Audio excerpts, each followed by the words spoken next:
L'Ukraine sort de son silence après l'incursion de ses soldats sur le territoire russe. Il s'agit, selon un conseiller de Volodymyr Zelensky, d'une conséquence de la guerre menée par la Russie. Le torchon brûle entre Israël et la Norvège suite à des tensions diplomatiques qui sont liées au conflit à Gaza. 2 hommes ont été arrêtés en Autriche. Ils prévoyaient de commettre un attentat suicide lors du concert de Taylor Swift. Les 3 shows de la chanteuse à Vienne ont été annulés. Ils s'appellent Fouad, Axel ou Lina. Ils sont bénévoles aux Jeux Olympiques de Paris et Euronews les a rencontrés.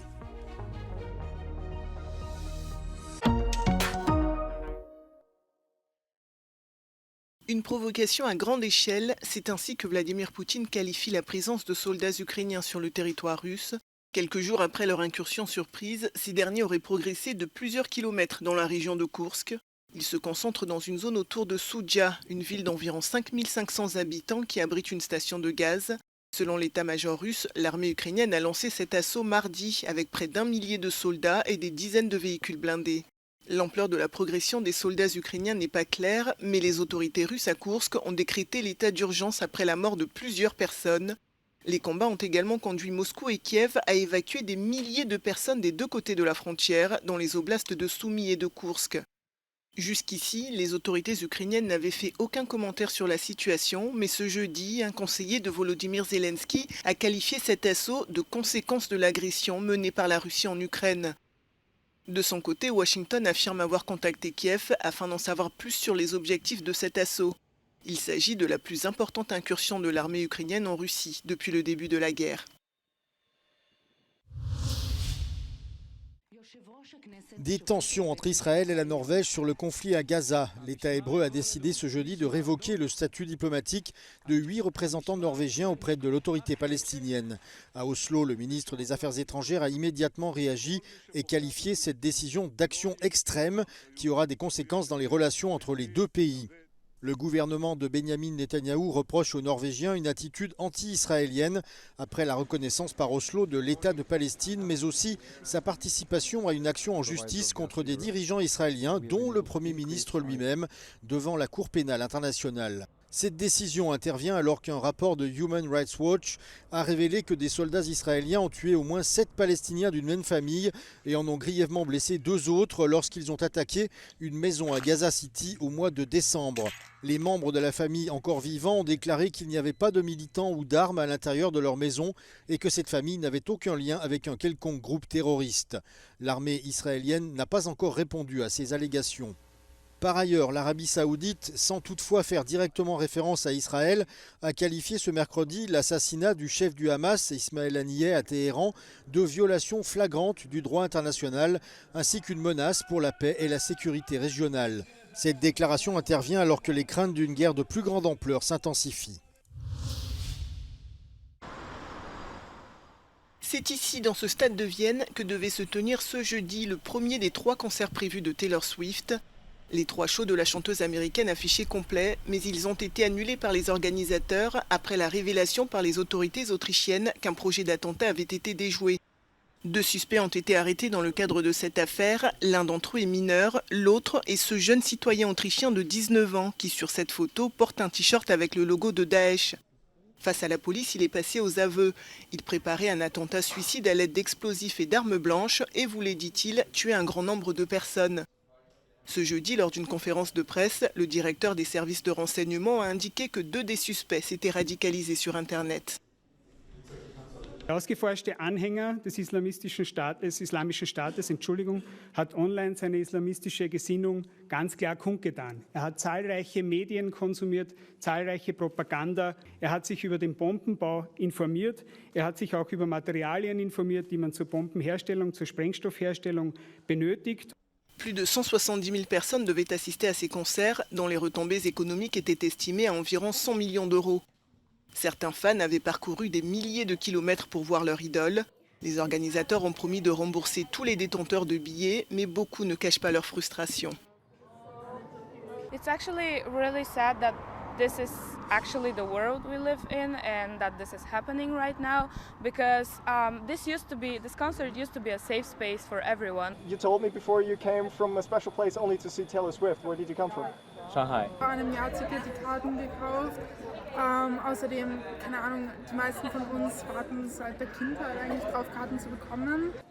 Taylor Swift devait se produire à Vienne dans le cadre de sa tournée Eras, dont la partie européenne a débuté en mai à Paris et se termine le 20 août à Londres. La superstar américaine ne s'est pas encore exprimée sur ces annulations.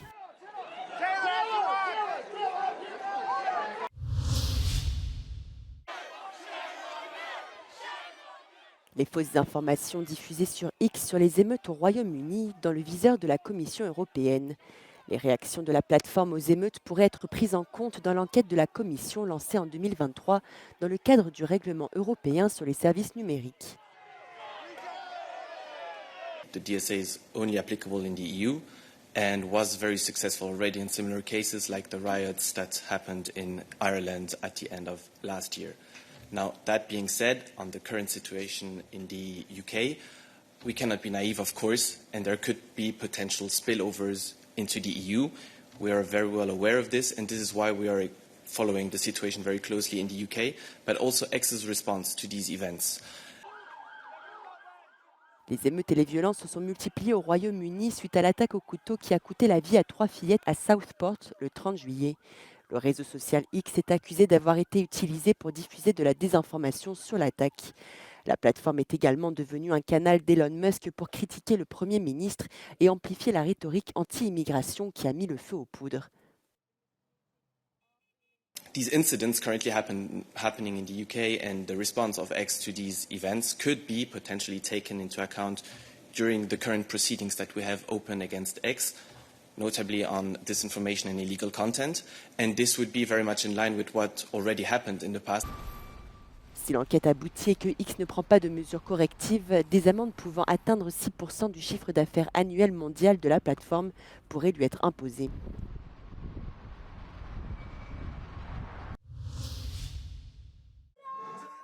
C'est un nouveau front qui s'ouvre au sein de l'Union européenne dans la bataille sur les identités sexuelles. Le Parlement bulgare a adopté à une large majorité un texte qui entend interdire, dit-il, la propagande LGBT dans les écoles. La loi, proposée à l'initiative de l'extrême droite, veut rendre illégale l'incitation à une orientation sexuelle non traditionnelle. Pour les ONG de défense des droits LGBT, c'est un glissement dangereux. After Hungary, Bulgaria is the second country in the EU who is introducing Russia's anti-LGBTQ+ law. But doing that, Bulgaria puts itself in the club of countries who is admiring Russia's anti-LGBTQ+ ideology over European norms and values. L'ONG appelle la Commission européenne à lancer une procédure d'infraction contre Sofia. L'institution répond dans l'immédiat qu'il ne s'agit que d'une proposition pour le moment. Le texte doit encore poursuivre sa procédure législative avant de devenir une loi. Mais elle rappelle cependant les valeurs de l'Union. Cela pourrait entraîner une suspension. We remain steadfast in our commitment to tackling discrimination, inequalities and challenges faced by the LGBTIQ individuals, also as outlined in our strategy. We also have a clear stance on non-discrimination. And we stand up for a union where you can be who you are. Ce texte intervient en plein chaos politique en Bulgarie. Les électeurs sont appelés aux urnes cet automne pour la 7e fois en 3 ans. Les différents partis cherchent donc à renforcer leurs intérêts électoraux. Mais cette loi pourrait provoquer des tensions avec l'Union. La Commission a saisi il y a 2 ans la justice européenne pour dénoncer justement la loi hongroise contre la communauté LGBT.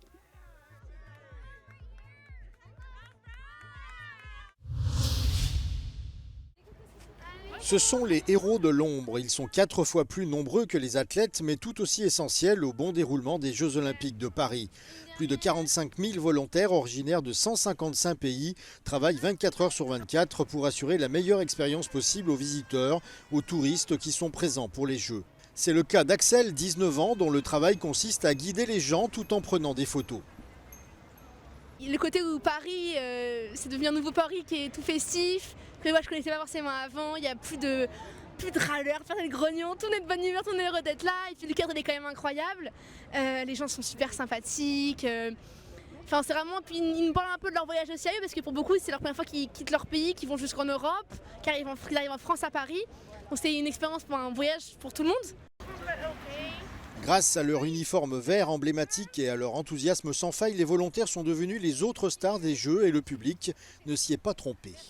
They bring such a good vibe to everyone, and so you're very welcome in Paris because of the volunteers. It is really cool. Bien que les repas et les transports soient fournis par les organisateurs, les bénévoles ne sont bien sûr pas rémunérés, ils ne reçoivent pas de billets gratuits pour les événements sportifs et c'est à eux de se débrouiller pour se loger, ce qui n'est pas chose facile à Paris. Cela n'a pas découragé Lina de venir du Royaume-Uni pour participer à la fête.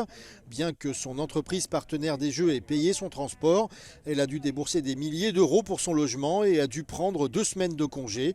Mais pour elle, cette expérience n'a pas de prix. I just feel like I've accomplished something. It's a once in a lifetime opportunity and I just feel like, I can go home and I can feel happy. It's made my year and the people of Paris have just made it even better.